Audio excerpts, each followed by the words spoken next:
Chevella MLA కాలే యాదయ్య బీఆర్ఎస్ను వీడినా ఎలాంటి నష్టం లేదన్నారు ఆ పార్టీ నేత కార్తిక్ రెడ్డి. చేవెళ్లలో బీఆర్ఎస్ ముఖ్య నాయకులతో సమావేశమైన ఆయన ప్రతి కార్యకర్తకు అండగా ఉంటామని భరోసా ఇచ్చారు. చేతిలో రాజ్యాంగాన్ని పెట్టుకుని తిరిగే రాహుల్ గాంధీ అందులోని 10వ షెడ్యూల్లో ఉన్న పార్టీ ఫిరాయింపుల చట్టం గురించి చదువుకోవాలని కార్తిక్ రెడ్డి సూచించారు. ఈ మధ్యకాలంలో పార్లమెంట్ ఎన్నికల్లో ఎప్పుడు ప్రచారంకి వచ్చినా కూడా రాహుల్ గాంధీ గారు ఒక రాజ్యాంగం బుక్, ఒక కాన్స్టిట్యూషన్ బుక్ పట్టుకొని తిరుగుతున్నాడు. బహుశా మళ్ళీ రాజ్యాంగంలో ఏమేమి ఉన్నాయో, ఏ ఆర్టికల్ ఉన్నాయో దాని అర్థాలు ఏందో ఆయన తెలియకపోవచ్చు అనుకుంటున్నా, లేదా కంప్లీట్గా చదివిండకపోవచ్చు అనుకుంటున్నా. రాజ్యాంగాన్ని, కాన్స్టిట్యూషన్ని కాపాడమే నా రాజకీయ జీవితం ఒక ధ్యేయం అని చెప్తున్నారు రాహుల్ గాంధీ గారు. మీ మేనిఫెస్టోలో 10th షెడ్యూల్ ఆఫ్ ది కాన్స్టిట్యూషన్ని మేము కాపాడతామని చెప్పిన రాహుల్ గాంధీ గారు నిత్యం ఎర్ర రాజ్యాంగాన్ని చేతిలో పట్టుకొని తిరుగుతున్న రాహుల్ గాంధీ గారు, మీరు చేతిలో పట్టుకొని తిరుగుతున్న రాజ్యాంగంలో 10th షెడ్యూల్ అనేది ఉన్నదా లేదా, లేదా చింపేసిర్రా, చదవనికి ఇష్టపడతలేరా?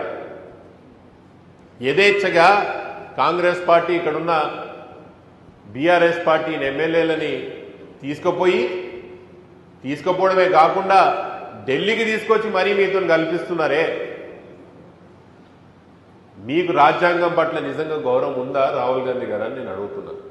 లేదా భారతదేశ ప్రజల్లో, తెలంగాణ ప్రజల్లో మోసం చేయనికనే మీరు ఇట్లాంటి స్టేట్మెంట్లు ఇస్తున్నారా, ఇట్లాంటి వాగ్దానాలు ఇస్తున్నారా అని నేను అడుగుతున్నాను.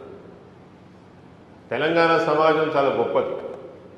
నాకు తెలిసిన చిన్నపాటి అనుభవంతో చెప్తున్నా.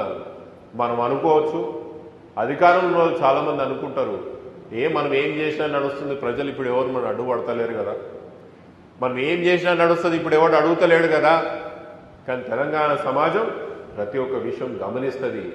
నిజానికి కూడా ఈరోజు కాంగ్రెస్ పార్టీ ఇచ్చిన వాగ్దానాలకే కానీ, చేస్తున్న ప్రతి చర్యకే కానీ, మాట్లాడుతున్న ప్రతి అహంకార మాటలకే కానీ తెలంగాణ ప్రజల యొక్క సమాజం, తెలంగాణ సమాజం రిజిస్టర్లా రికార్డ్ అవుతుందనే విషయం యాద పెట్టుకోవాలా.